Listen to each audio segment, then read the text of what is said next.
years, the bodies of black children had been found in the woods, then the rivers of Atlanta, Georgia. In all, more than 24 victims, most of them strangled. By May 1981, the police and FBI were hiding in the brush, beside and below the river bridges. This was to be the last night, almost the last hour. I heard the splash. Bob Campbell, a police recruit, jumped to his feet, down beside the Chattahoochee River. I was really startled. It sounded like a body entering water. He looked up at the bridge. And I saw brake lights of a car come on. I saw red lights. The car started slowly moving away from me across the bridge. Campbell radioed the other team members up above him. I asked, did a car stop on the bridge? Because, I couldn't believe what I saw. And each person told me they didn't see it. Then a policeman in a chase car, hidden on the other side, came on the radio. He just said, the car is pulling into the parking lot here, turning around in front of me. Started coming back across the bridge, coming back in my direction. This is that white station wagon. Police followed it and stopped it nearby. FBI agent Mike McComas rushed to the scene. The driver was standing by the highway. He was talking with the officers, saw a black male. He had on a baseball hat, had on glasses. The young man was Wayne Williams, about to turn 23. A self-anointed music talent scout who slept days and roamed the city at night. McComas invited Williams over to his car. He got in the car and I said, do you know why we're here? And he immediately said, yes, it's about the missing children. And that kind of stunned me, and I said, well, what do you know about that? And he goes, well, he said, I don't think that the various news agencies are covering it adequately. Do you? 2 weeks later, this headline would break the news of that night on the bridge. Wayne Williams would be sent to prison to serve 2 life sentences for murder. At first glance, he hardly looks like a serial killer. Not much more than 5.5 feet tall, barely 150 pounds, now in his 50s and growing bald. The bottom line is, nobody ever testified or even claimed that they saw me strike another person, choke another person, stab, beat, or kill, or hurt anybody, because I didn't. This is the first time Wayne Williams has talked on TV in at least a decade. Why do you think you were convicted? Fear. What do you mean? Atlanta at the time was in a panic. They wanted any suspect that they could find, and let's just be honest, it had to be a black person, because if it had been a white suspect, Atlanta probably would have gone up in flames. It came very close to that.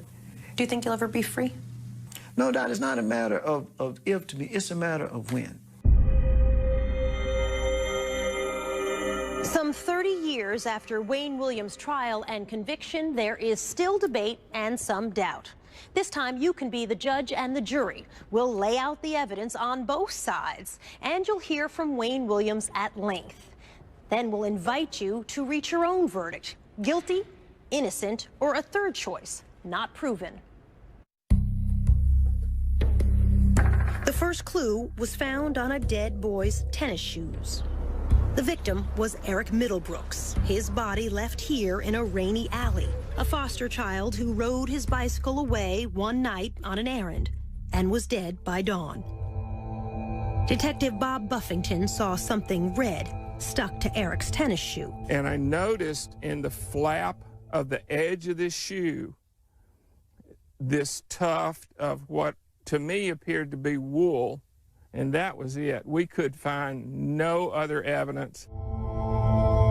Back at homicide, Buffington showed the fibers to his superiors. The lieutenant made a big joke out of it and told the rest of the squad that if I went over to the lieutenant's house and cleaned out the lint trap in his dryer, we could probably clear out all the cases in the city of Atlanta. Still, Buffington sent the fibers to the state crime laboratory.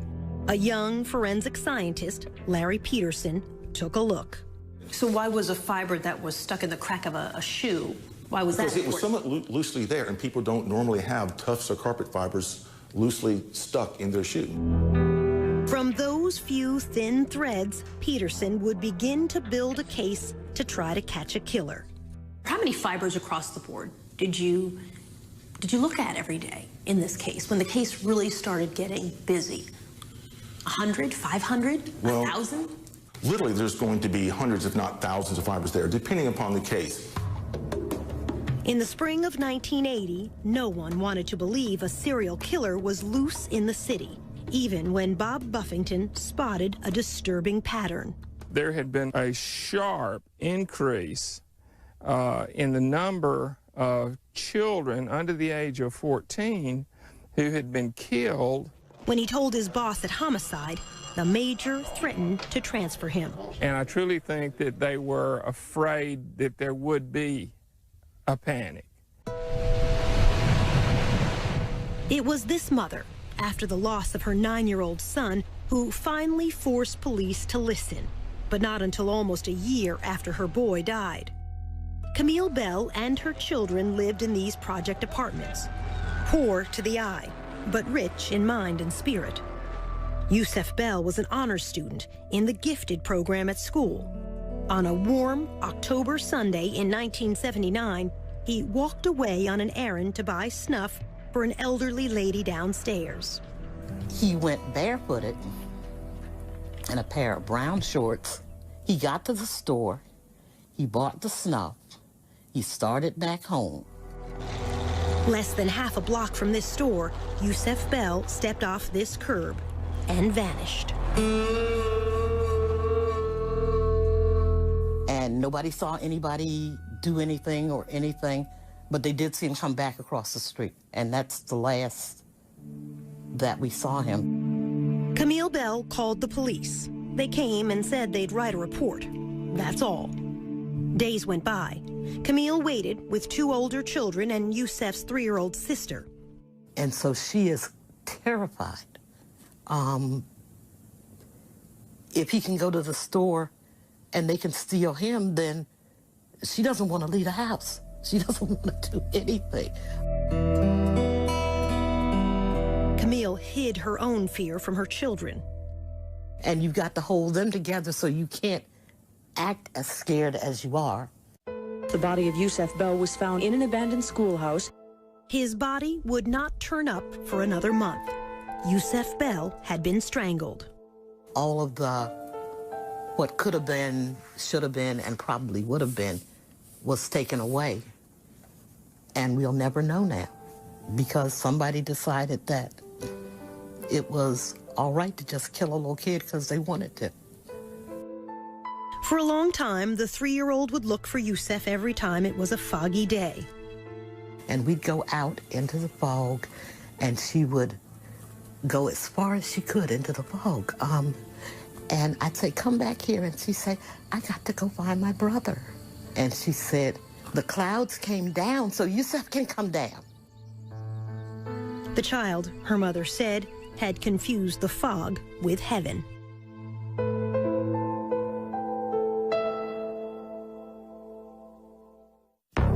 Still ahead, the boy who was too brave. I mean, he was like, man, I want to find this killer and get this reward money. A drive-by threat against the FBI chief's child. Some guy in a pickup truck said, I'm gonna get you, nigga. And in the end, the curious question of the CIA. When you're 19 years old, you're saying you work for the CIA. You've been recruited. I'll let the document speak for itself. We're not going to comment on it. Then. Do you know how to kill someone with a chokehold? That's a yes or no answer. No, it's not. Yes, no, it not. is, actually. No, it's not. No, it's not. Do you know how to kill someone with a chokehold? No, it's not.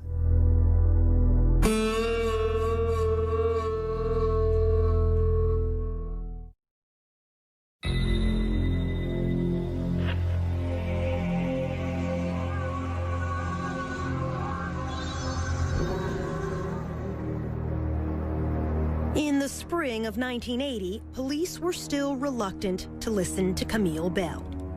Children were dying on the streets of Atlanta in the daytime. Among them, Jeffrey Mathis, only 10. Like Yusef Bell, he walked down the street on an errand to this gas station to buy cigarettes for his mother. She never saw him again. What we had here was a predator, and what he was looking for was somebody who was cut off from the herd. And if you don't realize you're in trouble until you're in trouble, then you have no way of getting out. It would be another year before Jeffrey Mathis's body was found in a woods, miles from his home. His mother would join Camille Bell in forming a committee to confront the city's leaders. The reaction of the police was that we were overreacting and that there was no serial killer. Even though, by now, 6 black children were dead. 4 others were missing. Perhaps we were like distraught parents that really needed everyone's sympathy, but nobody needed to do anything. For years, it has been a dirty little secret among the press and the police. Deaths of blacks draw less attention than deaths of whites. Nobody cared. So you could have several killings go on, and if the people were poor, then no one discovered there was a serial killing. If you were black and poor, then really nobody looked, especially if you're black and poor and Southern. Police were slow to recognize these deaths were different. Many of the bodies were left in the woods, far from home, unlike most murder victims who are found where they fall. Unsolved murders of children is very rare. If a 9-year-old got killed, it was because somebody slapped him across the room, he hit his head, and he died. Police did not create a task force until a year after the first murders began. FBI profiler Roy Hazelwood came down to help. 3 detectives drove him around the city and turned into Jeffrey Mathis' neighborhood. As soon as we turned onto that street, everything stopped. The guy cutting the grass stopped. Guys playing dominoes on the porch stopped. I said, "What's going on?" I said, "Everything stopped." They said laughingly, "That's because we have a honky in the car." John Glover, who took over as FBI chief in Atlanta that summer, says that's why he and Hazelwood decided the killer had to be black. The killer is someone who is invisible in the black community. And who is invisible in the black community but another black person? Welcome Harris was one of the first task force detectives. He knew it had to be someone who went unnoticed. We felt like it was somebody who could come in the neighborhood and get these children and not draw attention to themselves. The question of which race struck a raw nerve. It had been only a dozen years since the murder of Dr. Martin Luther King. On the surface, Atlanta was a well-integrated city. Beneath the surface, it remained separate and unequal. My prayer and the prayer of everybody in there was we wanted the person to be black. And the reason why you wanted to be black, I knew what it would do to this town if it had been a white person or somebody else of another race. In the black community in the early 80s, a black serial killer was unheard of. All the classic serial killers were white, never black. Doesn't mean it didn't have one there. Today, black serial killers are not rare. In 2009, here in Cleveland, as well as in Milwaukee and Los Angeles, each time the accused serial killer turned out to be African American. Dr. Eric Hickey is a psychologist who keeps track of serial killers. Overall, in my study, 1 out of every 5 serial killers is African American.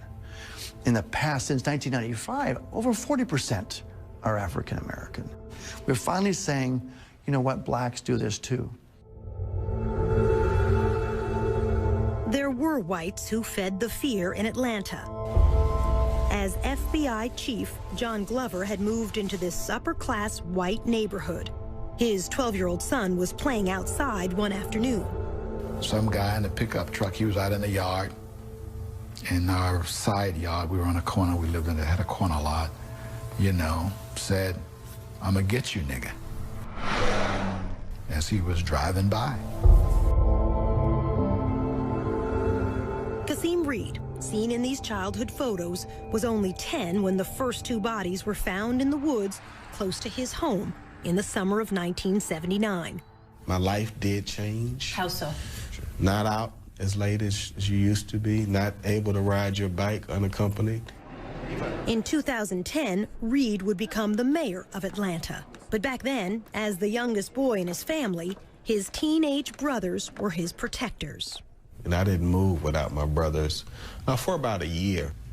The bulk of the victims were boys like you. You're right. Your age. You're right. Black boys. Yes. Did you personally feel afraid? I can't honestly say that I really felt afraid, except for at moments. You would have a van slow down, and everybody was very mindful of vans at the time.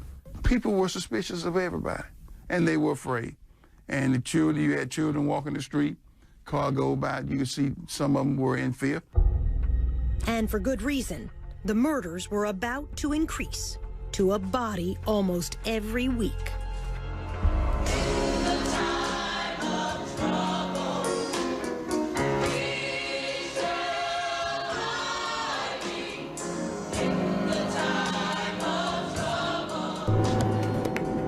Coming up, a creature of the night. Being an ex-news reporter and all, you know, nighttime is me. That's the time I'm out most of the time. And a mystery within a mystery. He walked into the back of the studio and he had horrible scratches on his arms. And he said he had fallen into a bush.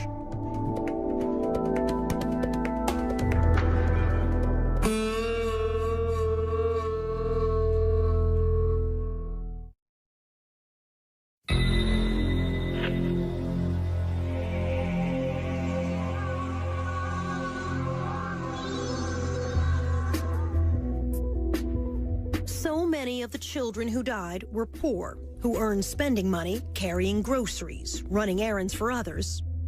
Or, like Luby Jeter, peddling car deodorizers outside this supermarket on New Year's weekend, 1981. His mother worried about his going off alone. He said he was a big boy. They had to catch him first. Luby was a good student, a sophomore in high school. A witness at the shopping center that day saw Luby with a man and helped a police artist draw this sketch, a man with a baseball cap, perhaps a scar on his cheek. Luby never came home. I believe he'd been kidnapped. Police searched the woods around Atlanta. They did not find Luby. Instead, police found two other bodies. Young boys who had disappeared 10 miles and a month apart, yet both left here at the same dumping ground. The number of known dead, now 15. The unsolved murders of so many children had become front-page news around the nation and the world. This is the reward. The city announced a $100,000 reward, soon to grow to $500,000. The task force was swamped with sketches of suspects, none of them alike, many suggested by psychics. At the state crime lab, Larry Peterson was sifting through thousands of fibers: nylon, rayon, acrylic, acetate. Is it like looking Multiple or smaller? It's like looking for multiple needles in multiple haystacks. Then, in January 1981, a breakthrough. Peterson realized they were seeing one green carpet fiber with a unique shape. This is a cross-section of that fiber, magnified many times. This particular fiber had two very, very large lobes and one short lobe. The lobes are the three ends of the boomerang shape. The shape was the most distinctive feature of the fiber. He showed me a slide taken from another carpet. This is a single tuft from the carpet, cut in cross-section. Yeah, I can't tell that's green. That's enough. Even putting the tiny fibers under the microscope didn't help me. How can you tell what color this is? Because in this green carpet, because of that light green, it looks very whitish. The color seen microscopically is not going to be identical to what the overall carpet would be. Instead, an even more sophisticated microscope So let me just open this up. can separate colors to identify a specific fiber. We took another look. Oh, now you're talking. Now, Peterson knew what to look for. When I was looking at the fiber at first, I had no idea who had made it. I just knew it was very distinctive, and I would recognize it instantly. But he didn't know where to find it. Wayne Williams was not yet on anyone's radar. He had freelanced as a TV cameraman who shot fires and overnight news. He told us, You know, I know the streets of Atlanta. I've been around a while. Being an ex-news reporter and all, you know, nighttime is me. That's the time I'm out most of the time. now almost 23, a wannabe music producer, he was trying to form a singing group modeled after the Jackson 5. In fact, the afternoon Luby Jeter disappeared, Williams says this receipt shows he had an alibi, auditioning young singers from 4:30 to 8:30 that evening. The studio was a small demo studio. Kathy Andrews was co-owner of that studio. To my best recollection, he auditioned young kids for a group that never existed. They were roughly as young as 8 and as old, for the kids, they were as old as 11 or 12. Now living in another state, Kathy Andrews did not want her face shown because of what she saw on another day at her studio. At one point in time, when Wayne came for one of the sessions, he walked into the back of the studio and he had horrible scratches on his arms. Deep and painful, crisscrossing both arms. It was more this way and that way and that way and that way and that way and that way. And they were angry looking. And when I looked at him, the first words out of my mouth was, "Oh, Wayne, what happened? That looks awful." And he said he had fallen into a bush. 15-year-old Terry Pugh died late that January. His body dropped by the roadside in a rural county 20 miles from home. He had been strangled. His mother. Whoever killed him, he had a tussle with him because he had scratches all over. It gives me chills down my spine still. To this day, Kathy Andrews does not believe Wayne's explanation. He did not fall in a bush. It was, after you realized it, it was fairly obvious. I mean, and I don't know what else could have caused that kind of wound on his arm. The intervals between murders were shrinking. 19 days from Luby Jeter's disappearance until Terry Pugh's death. Then 15 days until the next victim. Soon 13, then 11. And before long, a body a week. FBI profiler Roy Hazelwood says this is not unusual for serial killers. They come to believe that they, in fact, are almost immune to mistakes, if you will, and they can take greater risks because it's more exciting, and because they're so superior, they don't have to worry about the inferior police catching them. After a month, Luby Jeter's body would be found in the woods, the boy left naked except for scraps of underwear. The medical examiner would testify Jeter apparently had been killed by, quote, a chokehold around the neck, a forearm across the neck. It's a question we'll have reason to ask Wayne Williams by the end of all of this. It's actually a very simple question. Can you kill someone with a chokehold? And when you were 19 years old... You probably could under the right I know for a circumstances. fact I could not. When we return, the boy who wanted to catch a killer. The body was indeed another victim of Atlanta's child killer or killers. I just know right away it was his body. Oh my God, Mom.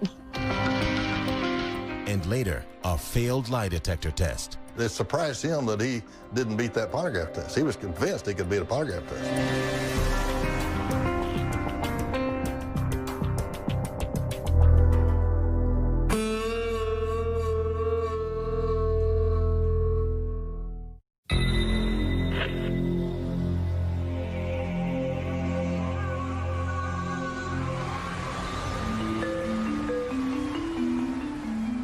There's yet another twist in the missing and murdered children case. Atlanta is a city of frustrations and fears. As the number of missing and murdered children grows. That the body was indeed another victim of Atlanta's child killer or killers. We're told that the child... Patrick Baltazar was the kid who was convinced he could catch a killer. He was like, man, I want to find this killer and get this reward money, and I'm going to buy my mom a house, and I'm going to do this, and I'm going to find this killer. His stepmother, Sheila Baltazar, was worried. For a 10, 11-year-old child to be talking like that was just like, wow, you know, where's his mind at? Patrick was a latchkey child, living unsupervised with an older brother in a project apartment near downtown. He was very streetwise. He stayed out late at night, often at the Omni Center, now the headquarters of CNN, but back then a hotel complex with an indoor skating rink and a game room for kids. And that's where he spent a lot of his time at the games arcade. Wayne Williams was known to frequent the Omni, passing out these flyers as a talent scout to offer auditions to boys from age 11 on up. 15 kids are dead. 2 others are officially missing and listed as part... By early February 1981, more than a dozen young African-American boys had been found dead, many dumped in the woods around Atlanta. I was very fearful. My God.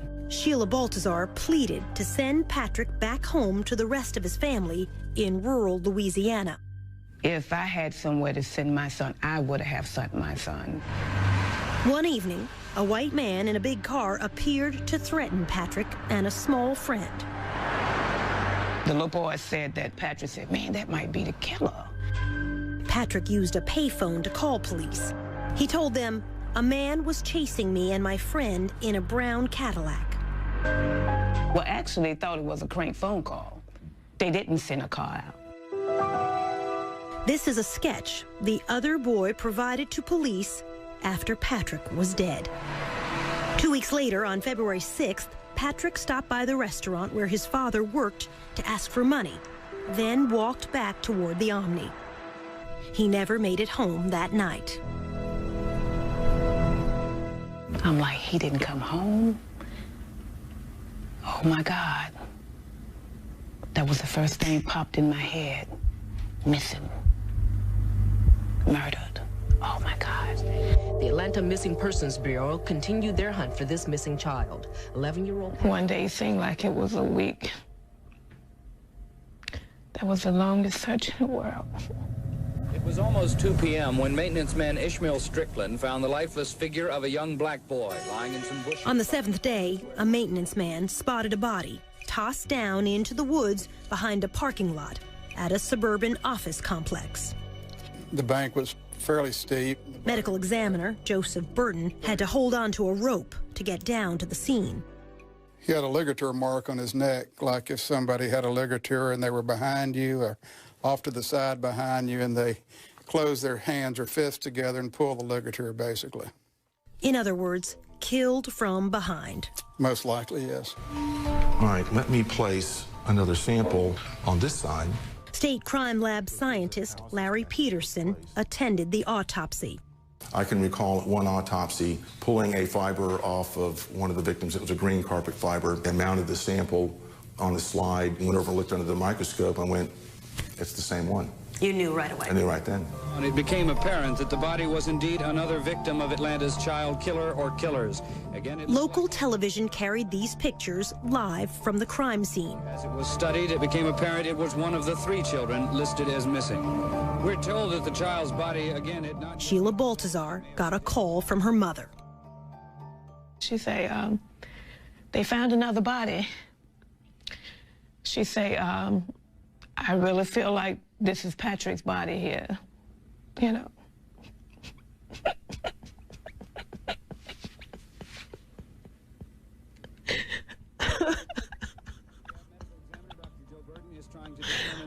Oh my God. But if he is one of the 3 missing children, the chances are strong that he was 11-year-old Patrick Baltazar, who disappeared 1 week. Mrs. Baltazar and her husband went to the funeral home to identify their child. They told me he had struggled you know, for his life. And seeing the print, you know, the rope print across his neck, all the way around the front.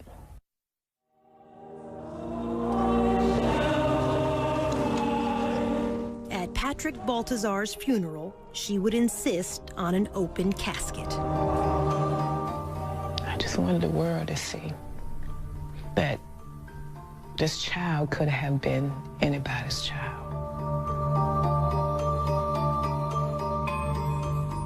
Patrick's fifth-grade classmates wrote a poem, read at his funeral. This from local TV coverage that day.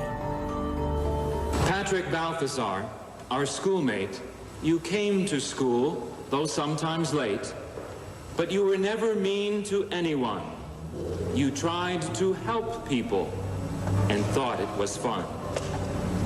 Then one night, one terrible night, you didn't come home, not even at daylight. Something's happened to that boy, the people said. Patrick is missing. Is Patrick dead? We cried some, and we bowed our heads, and hoped for your safety, and prayers were said. Oh God, please bring back that missing boy. When he returns, we will shout for joy. The police and the news people came and went. In all our hearts was no content. No one could rest until we knew whatever had happened to you. Then one day your body was found out in the woods on the cold, cold ground. Someone killed you and dumped you there. It was a mad, cruel person who did not care. There was not a word about how you died. It is no wonder that we all cried. Patrick, we miss you and wish you knew how much your schoolmates grieve for you.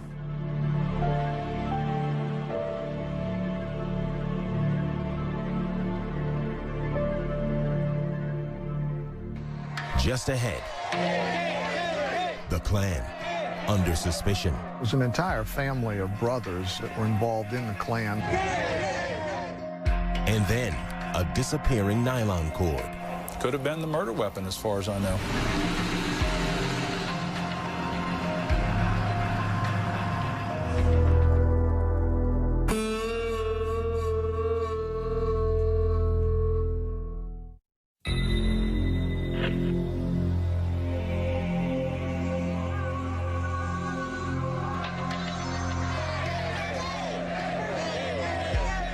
In February 1981, a troublesome tip reached the police. A man involved in the Ku Klux Klan could be Atlanta's serial killer. Atlanta was about to explode, and here was information potentially that the Klan could have been doing this. Bob Ingram with the GBI, Georgia's Bureau of Investigation, got the case. It was an entire family of brothers that were involved in the Klan that were the focus of this particular intelligence information. An informant said one brother had threatened Luby Jeter, the child found dead only weeks before. The Klan associate lived here on a dead-end street in the railroad town of Mountain View, on the outskirts of Atlanta. We're tapping telephones. We heard a lot of rhetoric. We heard a lot of racial slurs. On one wiretap, the detectives heard this said, "Go find you another little kid." The GBI followed the four brothers for almost 2 months. These family members were under surveillance at that time, physical surveillance, where we had an eyeball on them. In those 2 months, 6 more black youths would disappear and die. Detectives saw nothing to link the Klan to them. If somebody was in there with a van or 2 or 3 men who, you know, to grab somebody and dump them in the back of a van, people would have noticed if they were white. The brothers were called in. They took lie detector tests and passed. They were polygraphed and cleared as to their involvement in the killing of Atlanta's children. Clearing the Klan didn't stop the murders. JoJo Bell was one of the victims who vanished during the surveillance. He used to hang out at this seafood carryout place. Manager Richard Harp. You come here and do anything, I'll give him $1 or $2. Just long enough he get money to go to show or get money to buy stuff at the store or something like that. JoJo Bell, unrelated to Yusef Bell, came by Captain Pegg's one last time. About 3:30, 4 o'clock Monday, he came by and stuck his head in the door. He said, "Richard, I'm going to shoot basketball. I'll see you later." Throwed his hand up, went on up the street. To a schoolyard basketball court like this. This witness, Eugene Laster, knew JoJo and saw him leave the game. He said JoJo left in a station wagon that looked like this. Laster testified he got in the car, got in Wayne's car. In court, Laster would identify Wayne Williams as the driver. Eugene Laster. Okay. He's pretty much an eyewitness. Said that you gave a ride to JoJo Bell in your station wagon. Okay. Did you? No, I did not. You never gave a ride to JoJo Bell? No, I did not. Williams did not deny he was the driver. He instead insisted his passenger had to be someone else. JoJo Bell was never to be seen again. But it would be horrendous if another child dies, period. A week later, Sammy Davis Jr. and Frank Sinatra came to Atlanta for a concert to benefit the children. The photographer up on stage, that's Wayne's father, Homer Williams, with the black newspaper Atlanta World. How come you got no tuxedo on there? You're going to come up here on the stage looking like that there. Backstage with Sammy Davis Jr. in a photo which made the front page, that's future Mayor Kasim Reed. I remember that. It was so cool meeting Frank Sinatra. As a young child, Reed would help the volunteers searching Atlanta's woods every Saturday. We literally would walk through wooded areas, chaperone, and we would walk for a period of time until about an hour before nightfall. But now, a new twist in the murders. Patrick Baltazar, the 20th victim, would be the last child to turn up in a wooded area. A day or two later, an official would tell reporters fibers and dog hairs were being collected from the victim's clothing. The next child to die would be found in a river, wearing nothing but underpants. Fewer clues now for Larry Peterson. We're talking maybe a dozen or dozens of fibers as opposed to hundreds or potentially 1,000 fibers. The 13-year-old victim was found beneath this bridge over the South River in Atlanta's suburbs. A driver crossing that bridge earlier in the week saw a man leaning over the railing.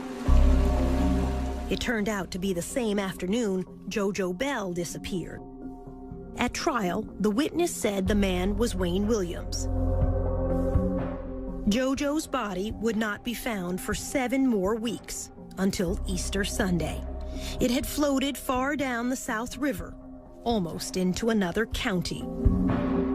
He also had nothing on but underwear, basically. Medical examiner Joseph Burton went out in a boat to retrieve the boy. We've got the body wrapped in a sheet. I'm the one with the shirt off. Dr. Burton ruled both JoJo and the other boy found in the river had been asphyxiated. We didn't have any history of either one of these boys swimming in the South River in their underwear. Other bodies were now washing up in the Chattahoochee River to the west and the north of Atlanta. 5 victims in that river in the next 6 weeks. I said, you know, if I was doing that, I'd be throwing them off the bridge. FBI agent Mike McComas grew up along a river in Tennessee. He knew if something were to float on downstream, it had to be dropped in the middle of a river. McComas suggested the bridge stakeouts. We looked at remote places, dark places. We believed it would be at nighttime as opposed to daytime. The FBI and police began night watches at 14 bridges over the Chattahoochee and South Rivers. The stakeouts were to last 4 weeks. Nothing until the very end. We, at that point, were ready for that to be our last night. And Wayne Williams showed up that night. Just before 3 a.m., the station wagon drove onto the bridge. Had he waited a couple more hours, we might not have been there. Otherwise, we would have missed him.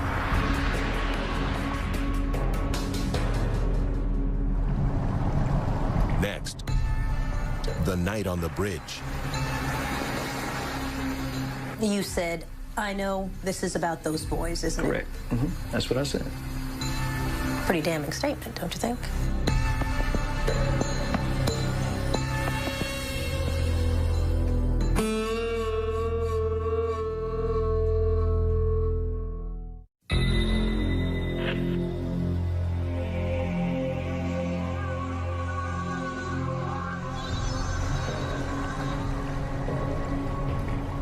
That night on the bridge, Wayne Williams says police made him the scapegoat because he was black.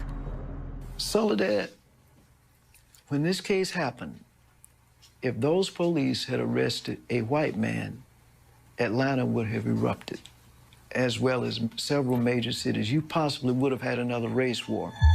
No, said the FBI chief. On the Atlanta Police Department side, they were looking for a white guy. So why would all of a sudden the black guy be considered a scapegoat? Williams disputes almost everything police witnesses said about that night. What happened that night on the bridge? Okay, in the first place, and I'm not being facetious, but nothing happened on the bridge. That's the whole misconception. As he tells it, there was no splash. He never stopped and didn't turn around. So you never stopped on the bridge? No, I didn't. You didn't throw trash? No. You didn't throw anything? No, I did not. You didn't throw a body? Definitely not a body, no. His story. I crossed the bridge. I turned off briefly after I crossed the bridge at what I called a liquor store. Williams said he pulled into the parking lot only to look up the phone number of a singer he was trying to locate at that hour. I turned back on the highway.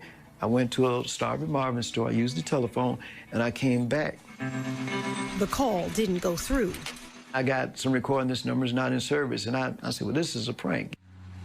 This is the closest thing to an address he had for the singer he said was Cheryl Johnson. The FBI looked hard and could never find her. It says to me that Cheryl Johnson didn't exist, that he made it up. Williams says only after that call from a gas station did he turn around to cross back over the bridge again. Police would stop him moments later. You said, I know this is about those boys, isn't it? Correct. Mm-hmm. That's what I said. Pretty damning statement, don't you think?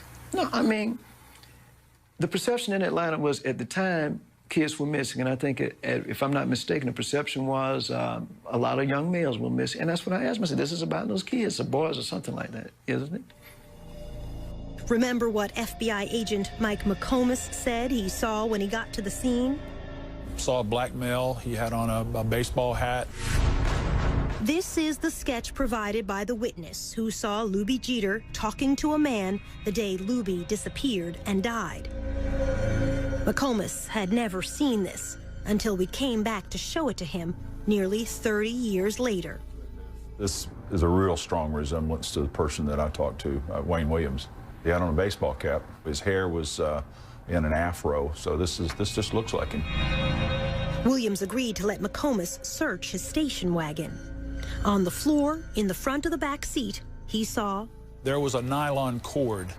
The best that I could describe the nylon cord was a ski rope type, the woven type, and it was, my guess, about 24 inches long. No. Williams denies there was any such cord. Because if that rope had been in the station wagon that night, I'm sure they would have taken it. The fact that I didn't confiscate it doesn't make it go away. It was there. The nylon cord would never be seen again. Could have been the murder weapon, as far as I know. Yet, FBI supervisors decided to let Wayne Williams go that night. Well, first of all, he didn't have a body. So, secondly, there was no one who saw Wayne Williams outside of his car. There was no one that saw him throw anything overboard. 2 days later, only a mile downstream from that bridge, another body. After 2 years, one suspect now, Wayne Williams.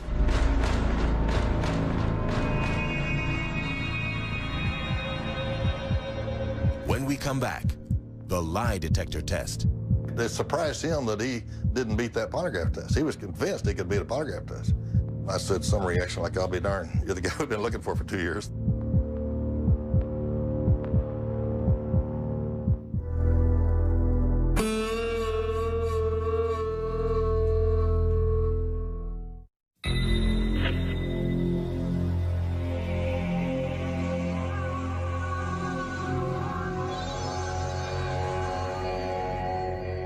The second day after Wayne Williams was seen on the Chattahoochee River Bridge, the body of Nathaniel Cater washed up downstream. He was a down-on-his-luck drunk, 28 years old, but small, weighing under 150 pounds. Again, the medical examiner said Cater could have been killed, quote, with a chokehold, trapping the neck in the crook of the arm. His would be the last body found in the Atlanta murders, the 27th male victim. At Cater's funeral, Wayne Williams' father, Homer, took this photo for the Atlanta World newspaper. On June 3rd, the FBI brought Wayne in for a long night of questioning. Wayne agreed to a lie detector test.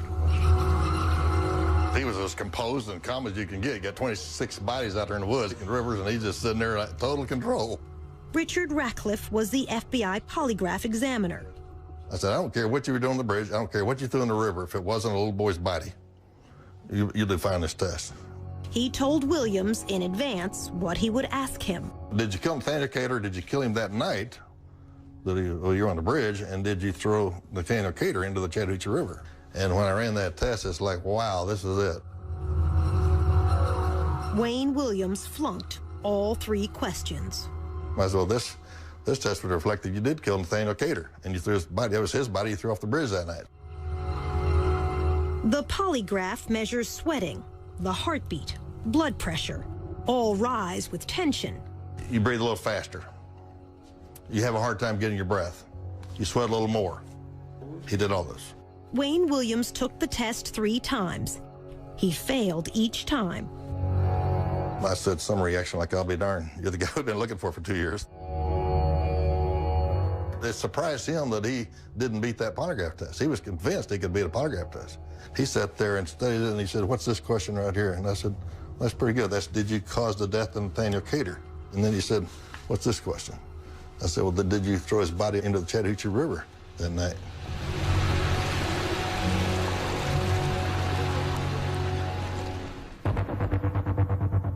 With the media waiting outside the FBI, the mayor's spokesman, Angelo Fuster, was called in to handle the press. And in comes Homer Williams. Fuster asked Homer, a press photographer, why he was inside the building, trying to get a scoop on the suspect. And he said, no, that's my son. And I thought, oh, geez. Homer told Fuster. They detained him and impounded my car for littering. They detained him for littering, is what he said. And I said, that doesn't sound right. This is at night. And I said, littering? He said, yeah, he was driving over this bridge and he stopped to throw some garbage and boy, they rushed him and stopped him. And at that point, I said to him, Homer, I don't think you need to talk to me anymore. We asked Wayne Williams about throwing garbage off the bridge. He denied his father ever said that. Your father said you stopped to get rid of some trash. No, my father never said that. I never said that, and my father never said it. While father and son were inside the FBI, evidence technicians were combing the Williams home. The FBI's top fiber expert, Harold Dedman, led the search. In Wayne's bedroom, he took clippings from a purple bedspread and from a yellow blanket. The yellow blanket was located under Wayne Williams' bed. On the floor, a green carpet. This is a blow-up of those carpet fibers. They're the only company to produce a fiber like this. But Larry Peterson was still in the dark. I had no idea there was a bridge incident. He had been called to the FBI office to help search this station wagon, but not told why. Then he spotted FBI techs returning from their search, and so he went out to the home to snip fibers for himself. Saw the green carpet. Did you feel this is it? You know, I really didn't. Because it was a middle-class home, a young man living with his parents. But Peterson thought, I'm going to run these back to the lab and just look. I started with the green carpet. Once I put that sample under the microscope, I mean, I knew instantly that that was it. You knew that they had the killer. I knew that was it.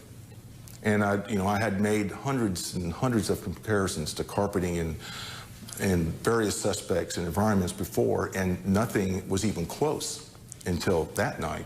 Did you stand up from your microscope and scream, "Hallelujah, we've caught the guy"? I literally did just want to say, oh my God. Still, Wayne Williams was allowed to go home that night. And make a couple of other errands, so I was in the area, and I just decided. In the morning, Wayne Williams called in reporters and TV crews, who agreed not to show his face. He asked what was dropped in the river. Nothing. He acknowledged he failed a lie detector test. Then, asked about the victims, Wayne Williams said this.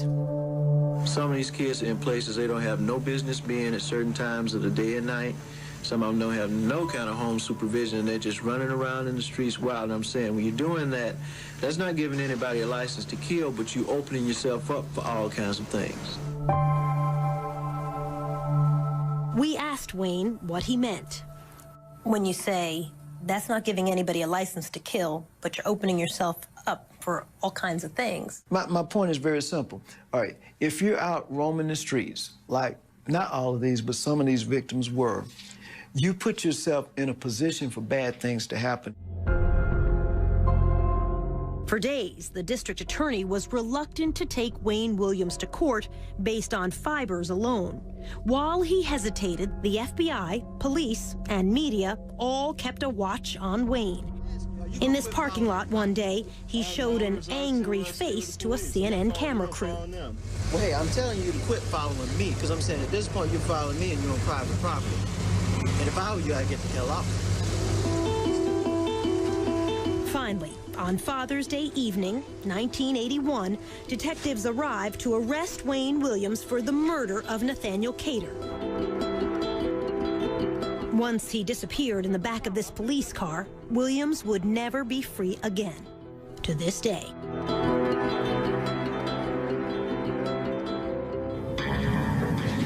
Ahead, the trial and a blow-up on the witness stand.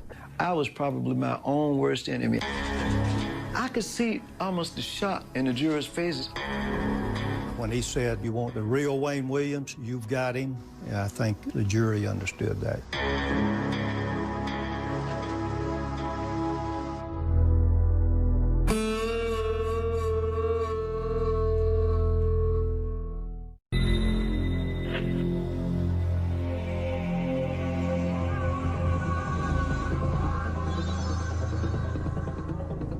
Wayne Williams would go on trial at the start of 1982.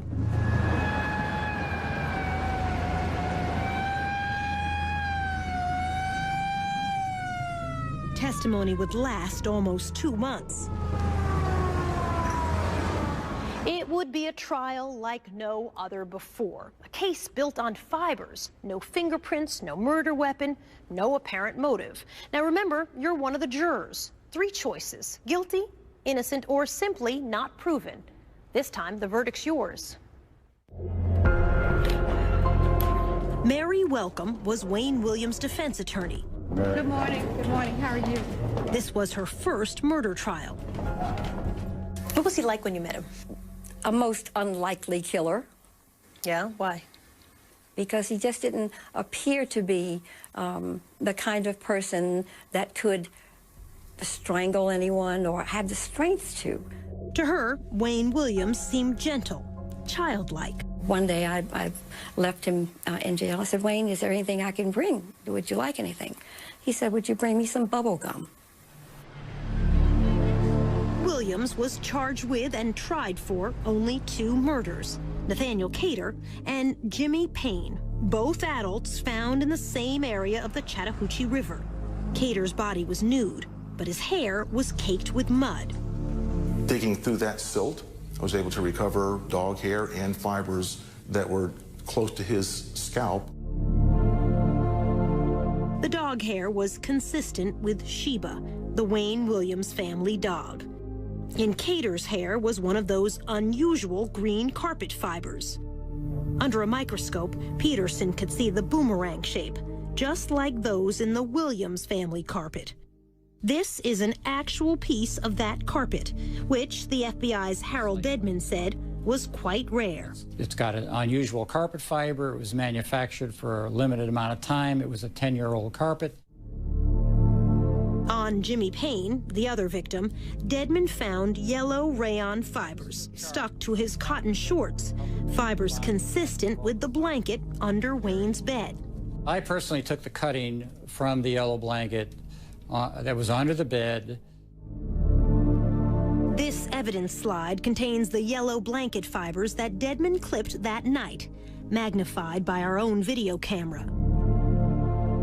But when Larry Peterson had returned that June for a second search a couple weeks later, There was no yellow blanket to be found that I could find.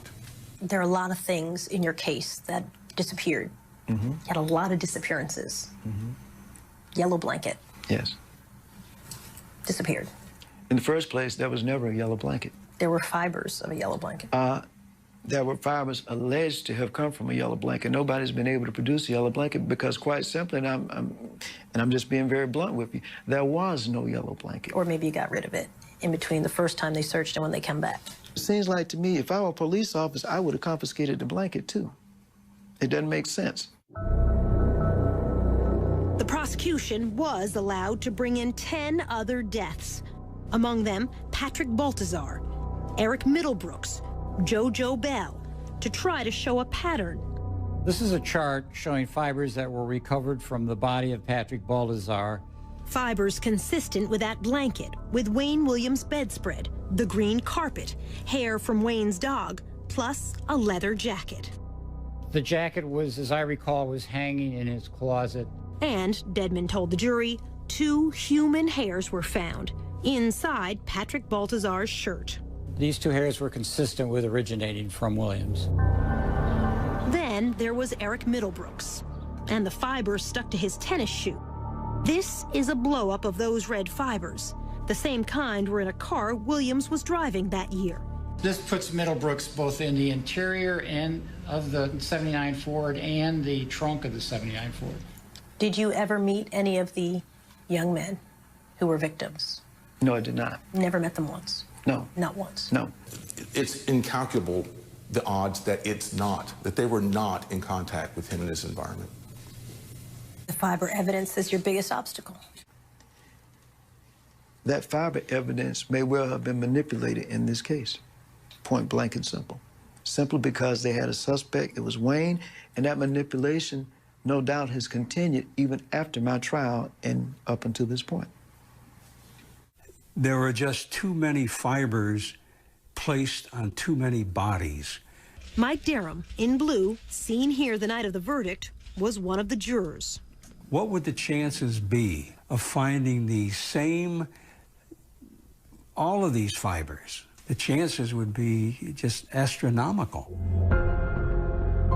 This witness, Robert Henry, did place Williams with the very last victim, Nathaniel Cater. Henry worked with Cater. He said he saw him leaving this theater with Wayne Williams on the night of the bridge incident.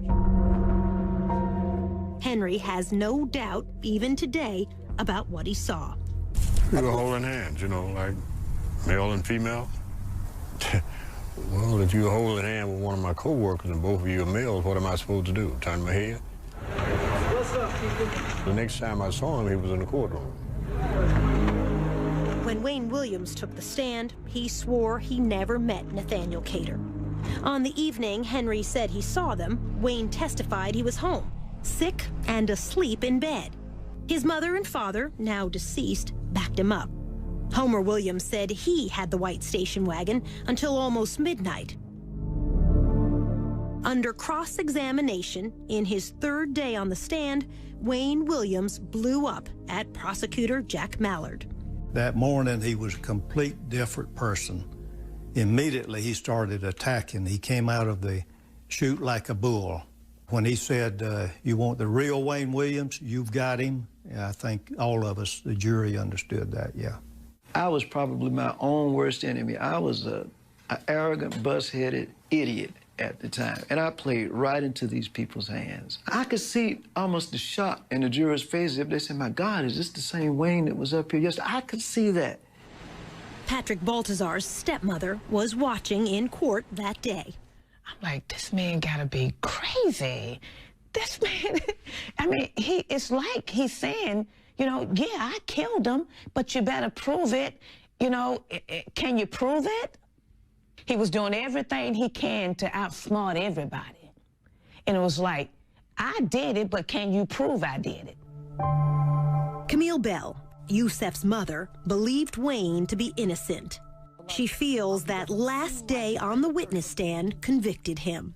And then when he flared off, then they were ready to say, well, okay, so he does have fire. When you got angry with the prosecutor, you said, you're a drop shot. I called him a drop shot. What's a drop shot? What's that mean? Quite simply, in our vernacular, a drop shot is a guy who's not worth much of anything. You know, just drop him and shoot him and get him out of the way. In other words, you're useless. We reminded Wayne that he also called poor black children on the streets the same thing, drop shots. That does not make me a murderer simply because I said somebody is a drop shot or because I called him a drop shot. That does not make Wayne Williams a murderer because I say somebody is a street urchin. You know, come on, we're talking about murder. The fact is, I didn't kill anybody. The jury didn't come back until late the second evening. The verdict, guilty, on both counts of murdering the two adults, Cater and Payne. Wayne Williams was sentenced to serve 2 life terms. People only wanted to look at the negative side because they wanted in their heart for this case to be over and for Wayne to be the Atlanta monster. They wanted closure at any cost. Leaving court, Homer Williams walked by the prosecutor's table. He looked at us and called us sons of bitches. Still to come, no verdict in the deaths of any of the children.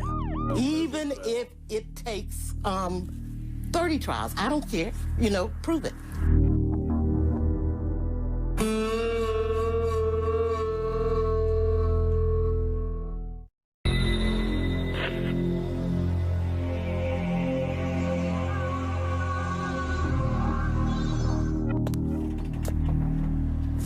Defense attorney Mary Welcome did not expect the guilty verdict. I was crestfallen. So why do you think the jury convicted him? Because he might have been guilty.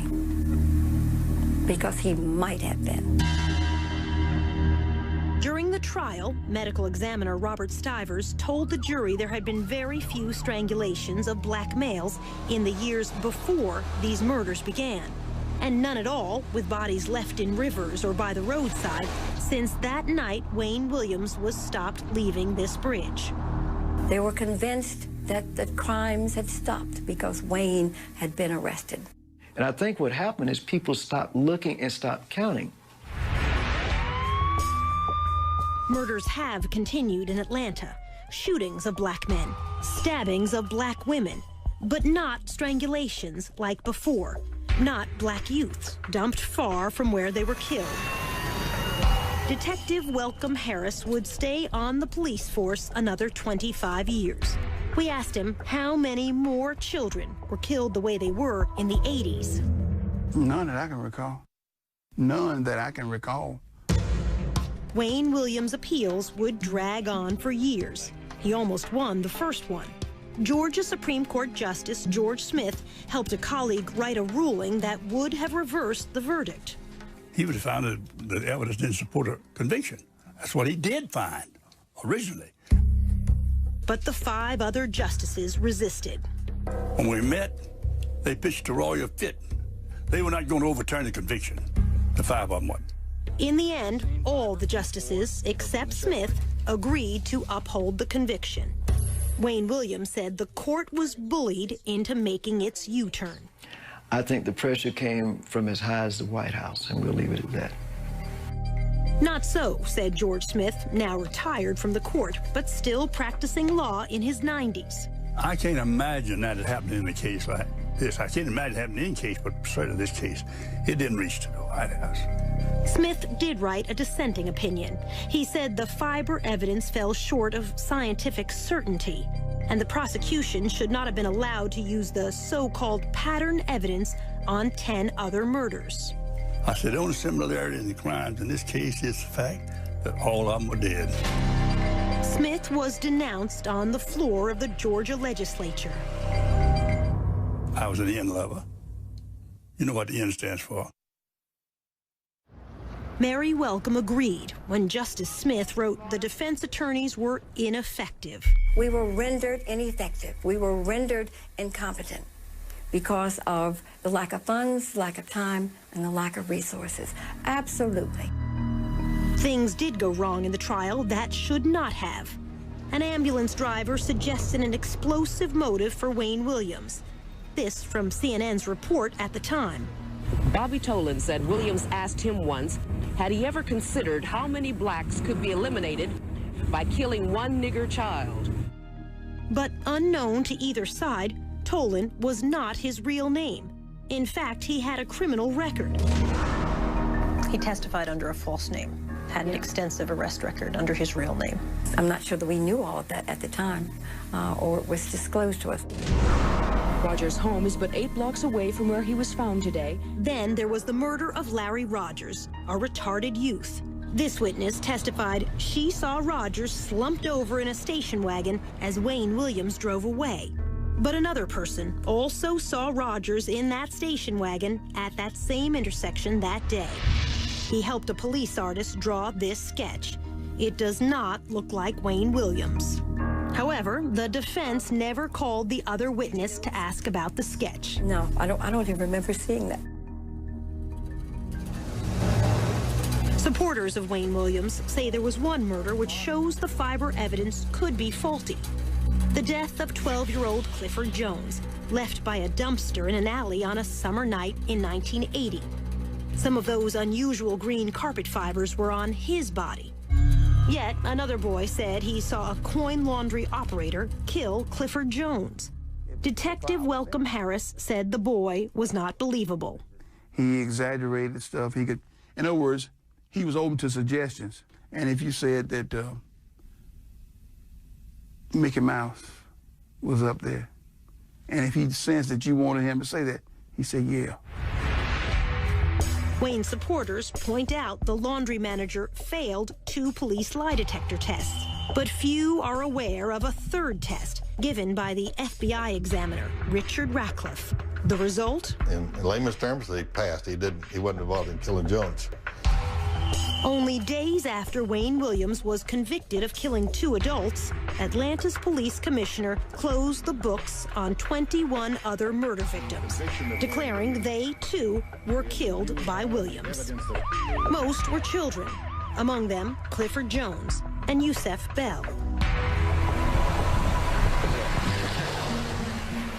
But without trials, the mothers were left without a verdict, one way or the other, in the deaths of all of the children. Camille Bell. Even if it takes 30 trials, I don't care. Prove it. The prosecutor's answer, it would serve no purpose. You can only serve 1 life sentence.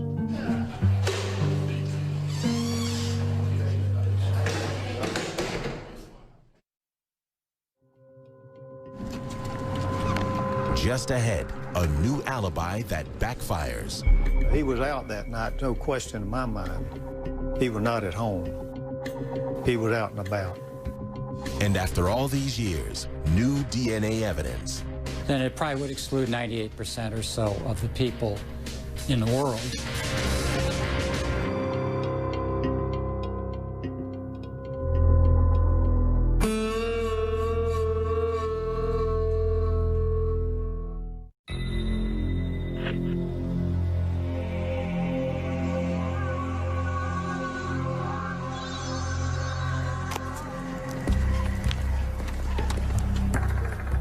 4 years after the trial, Robert Henry would change his story about seeing the last victim, Nathaniel Cater, holding hands with Wayne Williams. In this affidavit, Henry wrote, "If my life depended on it, I could not say the man I saw with Cater was Wayne Williams." Our producer confronted Henry with that affidavit. His signature is at the bottom. Yes, that's my handwriting. Whose words are those? They're not mine. Whose words are they? I'd rather not say.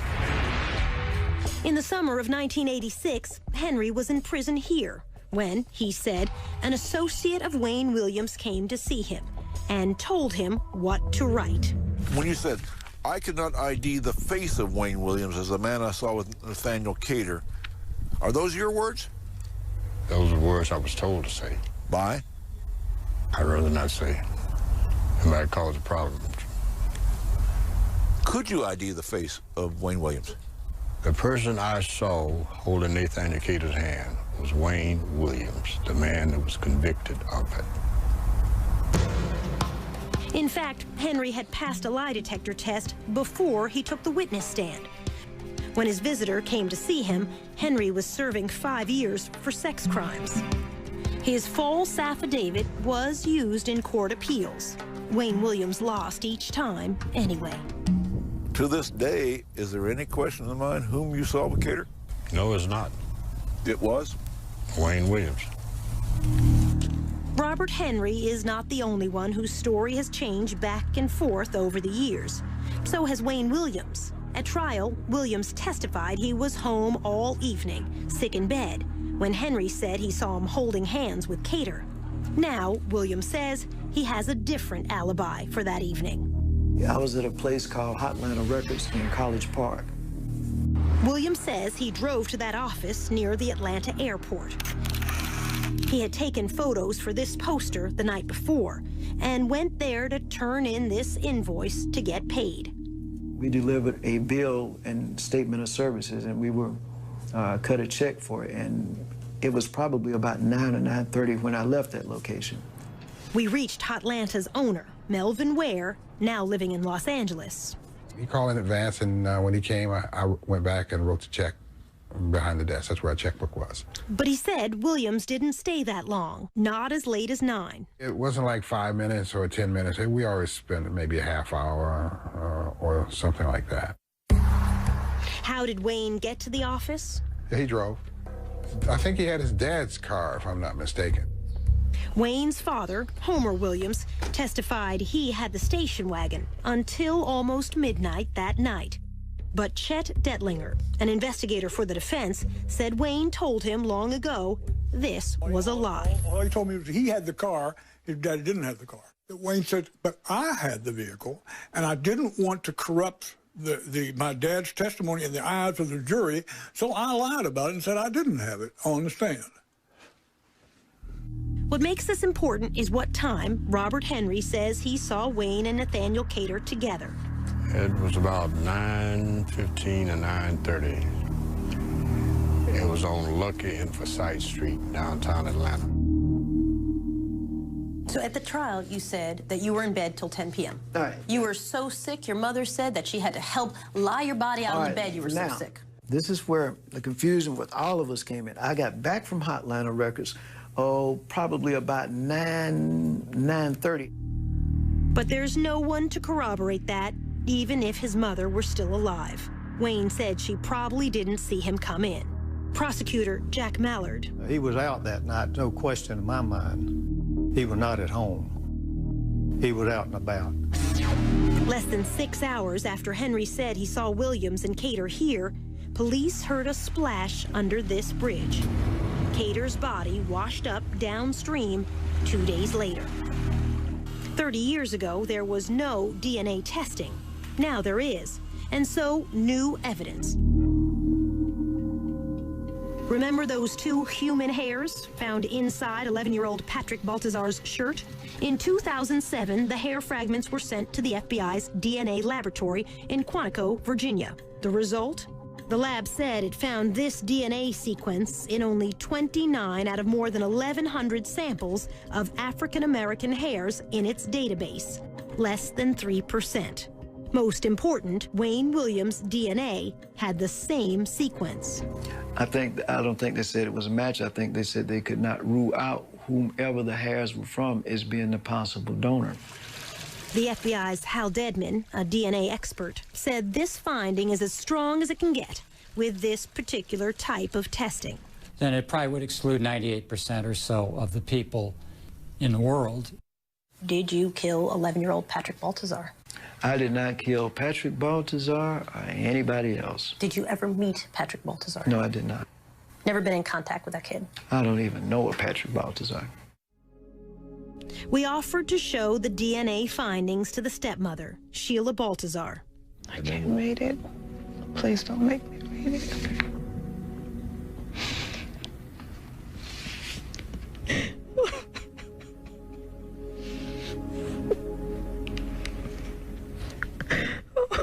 Oh my God. So we told her what the FBI report said. Wayne Williams cannot be excluded as the source of those 2 hairs. She listened. Then this. Without a shadow of a doubt, I really in my heart believe that Wayne Williams killed Patrick Baltazar.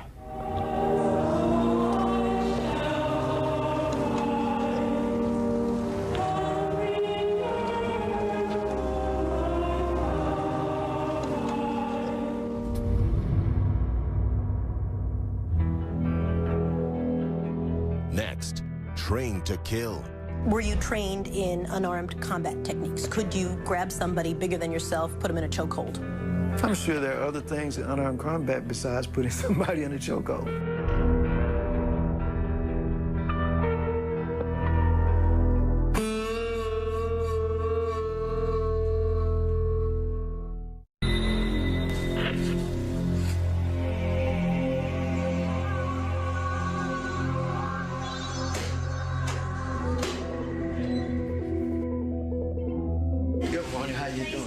When we returned to prison for our final interview with Wayne Williams, we had one question he was not expecting.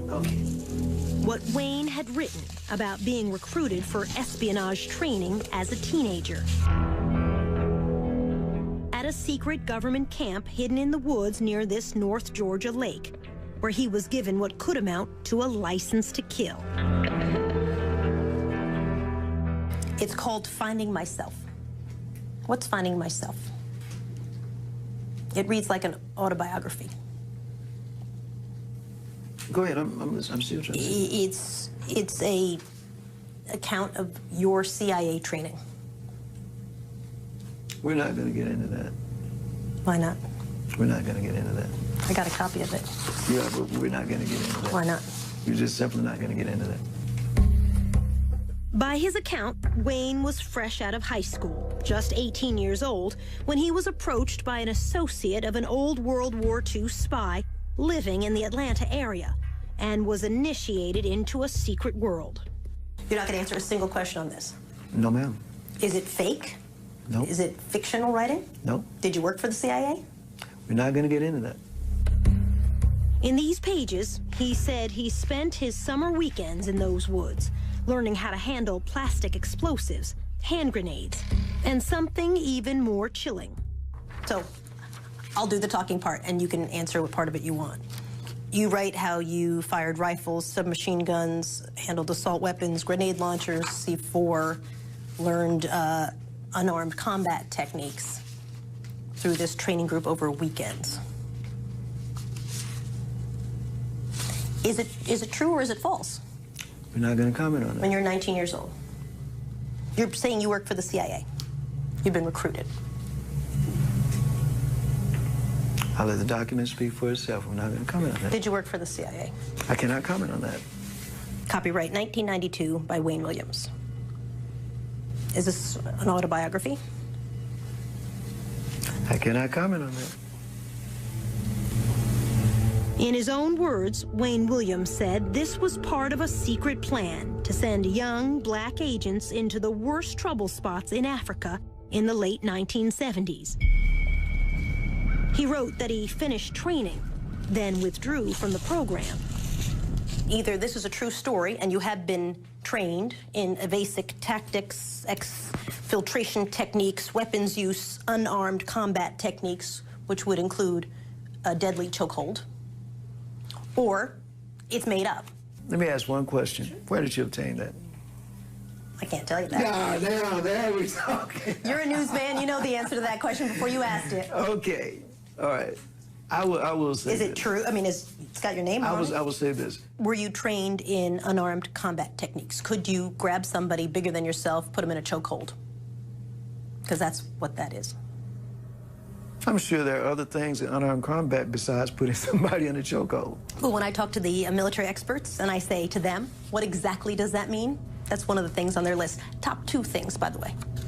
I wouldn't doubt that. So, are you trained in that or not? Let me say this. I'm asking such straightforward questions. I understand that. But again, I ask you to understand my position on this. Let's say that were true, that were the case, or let's just say that I had some experiences that I do not want to comment on today for reasons that the document says, okay? The fact is, what does that have to do with the situation today? Everything. You tell me. It has everything to do with it. Listen. A big part of the conversation when I talked to your lawyers was, could Wayne Williams grab somebody? Did he have the strength? Look how, he's not a big guy. Could he grab someone in a unarmed combat technique and kill them? And your attorneys would say to me, you met him, he's not a big guy. So if you're telling me that, yes, in fact, I was trained by the CIA, which is basically what this document says in a nutshell, on weekends when I was a teenager, and I am trained in the chokehold technique. That's one thing. If you're telling me that, no, that never happened, but you're writing a long fantasy about being trained for the CIA in weaponry and the chokehold technique, that takes it a whole other direction. Remember, doctors said at least 2 of the victims, and perhaps more, were probably killed by chokeholds. Do you know how to kill someone with a chokehold? That's a straightforward question, isn't it? Because I can answer that. My answer would be no, sir, I do not know. Do you know how to answer? What's your answer to that? Let me say something about that. That's a yes or no answer. No, it's not. Yes, it is, actually. No, it's not. Not until the very end of our prison interview did we come close to a real answer. It's actually a very simple question. Can you kill someone with a chokehold? And when you were 19 years old... You probably could under the right circumstances. I know for a fact I could not. I know you're being facetious, but I know for a fact I could not. You don't know. But were you trained as a teenager to do that? Because that's what you're writing in this. And I get CIA, you don't want to talk about it. It's all off the record. Let me state this for the record. Okay. I think in the paper that you have, and I will say this, that it says that there was contact with a certain program. And I will say it was the Junior Officer Training Program, which was run by a certain agency, and you're correct, CIA. But I never said that I worked for them. I simply said now who's splitting hairs? That I had some contact with some person, and that's all I'm going to say. Were you trained that's all I'm in gonna these say. techniques? That's all I'm going to say. He did acknowledge it was CIA training, but said no more. So, is this true, or only a fantasy in his mind? The mind of a man the courts have found to be a killer. We'll leave that question with you. The verdict is now yours to decide in your own mind. Again, the choices, guilty, innocent, or a third choice not proven either way. In a few moments, we'll show you the verdict that our audiences reached when this documentary was first broadcast. But before then, a look at some of the answers from those who lived through the terror 30 years ago. The prosecutor. Obviously guilty. The defense attorney. Not proven. One way or the other. The FBI agent in charge. Guilty of 2 double homicide. Sheila Baltazar. He could have killed all of them. The Supreme Court Justice. Not proven. The witness. Guilty. Camille Bell. Innocent but stupid. That first task force detective. No maybes, ifs, guilty. The right man for those homicides is in jail. The original audience verdict